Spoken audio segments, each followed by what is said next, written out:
I've got one sister, Jean, and she was always good with children and looked forward to having a family of her own. Well, she married and she had 2 dear little girls, and this prevented my sister and I from having an uninterrupted conversation for about 8 years. It was my first close contact with young children, really, and the first time I realised how desperately they want to know about absolutely everything.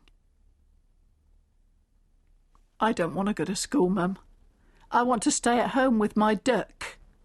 I'd rather stay at home with you, Mum, and hit the skirting board with my truck. Don't make me go to school today, Mum.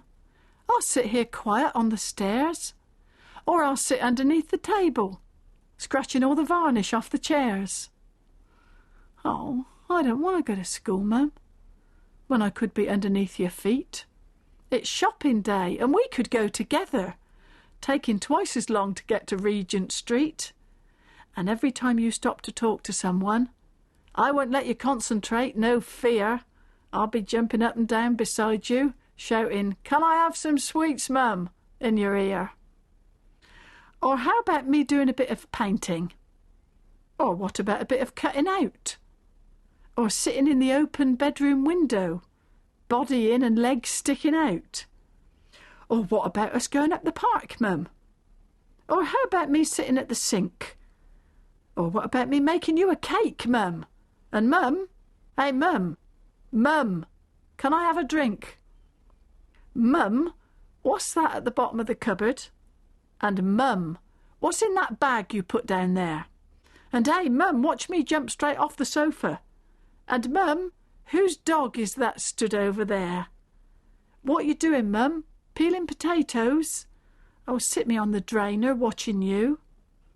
Well, I wouldn't mind me trousers getting wet, Mum. Oh, I'm half fed up. What can I do? What time is Daddy coming home, Mum? What's in that long packet? Sausage meat. How long is it before he comes, Mum? And Mum, hey Mum, what can I have to eat? Oh, sorry, Mum, I've upset me Ribena. Oh, look, it's making quite a little pool. Hey, Mum.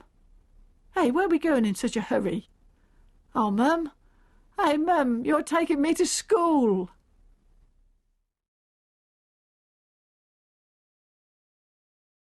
One of my first jobs was at a place called Smith's Industries in Witney, Oxfordshire.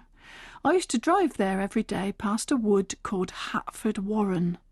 Every morning in the spring and summer, I used to see a depressing sight along the edge of this wood, a fresh crop of flattened hedgehogs run over on the road the night before. I am very fond of hedgehogs, which makes me want to say that I am struck with wonder how there's any left today. For each morning as I travel, and no short distance that, all I see are hedgehogs, squashed and dead and flat. No, hedgehogs are not clever. No, hedgehogs are quite dim. And when he sees your headlamps, well, it don't occur to him that the very wisest thing to do is up and run away. No, he curls up in a stupid ball and no doubt starts to pray. Well, motor cars do travel at a most alarming rate, and by the time you sees him, it is very much too late. And thus he gets a squash-ode, unrecorded but for me, with me pen and paper, sitting in a tree. It is statistically proven, in chapter and in verse, that in a car and hedgehog fight, the hedgehog comes off worse, while whistling down your prop shaft and bouncing off your diff, his coat of nice brown prickles is not effect, if. An hedgehog cannot make you laugh, whistle, dance or sing, and he's not much to look at, and he don't make anything, and in amongst his prickles there's fleas and bugs and that. But there's no need to leave him squashed and dead and flat. Oh, spare a thought for hedgehogs, spare a thought for me. Spare a thought for hedgehogs as you drink your cup of tea. Spare a thought for hedgehogs hovering on the brink. Spare a thought for hedgehogs lest they become extinct.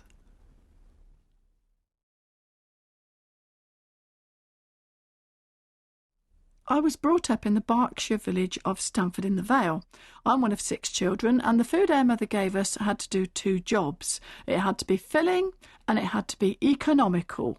And this is why we had a lot of suet puddings. They had all sorts of fillings inside, but the outside was always the same colour. Grey. This is a celebration of those old suet puddings that you don't see anymore because we're all eating healthier alternatives. So this is a final admiring glance at the apple duff, the jam roly-poly and the spotted dick. Don't open no more tins of Irish stew, Alice. You know it makes me pace the bedroom floor. You gave me Irish stew a week last Sunday, and I never got to sleep till 4:30. You open up another tin of spam, Alice, or them old Frankfurter sausages in brine, and we'll stab 'em sitting opposite each other, and you can dream your dreams, and I'll dream mine. I'll dream about my apple-cheeked old mother, her smiley face above a pot of broth. She used to make us every sort of pudding, proper puddings in a pudding cloth. So when we came home from school all cold and hungry, one look along the clothesline was enough. And if the pudding cloth was up there flapping, well, we all knew what it meant. A suet duff. Oh, a suet duff would set your cheeks a-glowing. Suet duff and custard in a mound. And even if you'd run about all morning, a suet duff would stick you to the ground. Or else there'd be a lovely batter pudding, with all the corners burnt so hard and black, that if your teeth had grown a bit too long, like, well, that'd be the stuff to grind 'em back. She used to make us lovely apple puddings. She'd boil 'em all the morning on the stove. And if you bit on something hard that wasn't apple, well, the chances were you'd bitten on a clove. Or else there'd be a big jam roly-poly. We'd watch it going underneath the knife. And if you took a bite a bit too early, the red-hot jam would scar your mouth for life. Oh, bring back the roly-poly pudding, the bread and butter pudding, and the spotted dick, and great big jugs filled up with yellow custard. Well, that's the sort of puddings I would pick.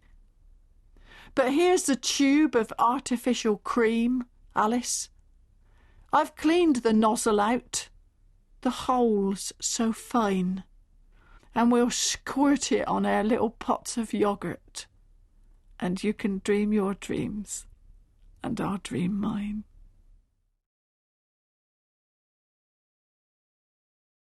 This next poem is the first one I ever did on television, so I always associate it with being utterly terrified.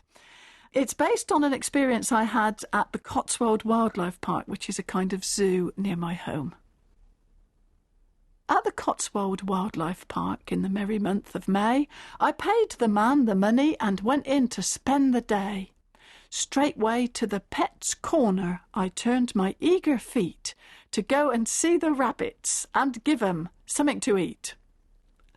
As I approached the hutches, I was alarmed to see a gang of little yobbos hollering with glee.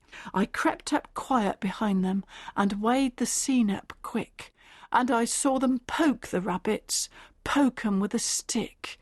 "Get off, you little devils!" I shouted in their ear.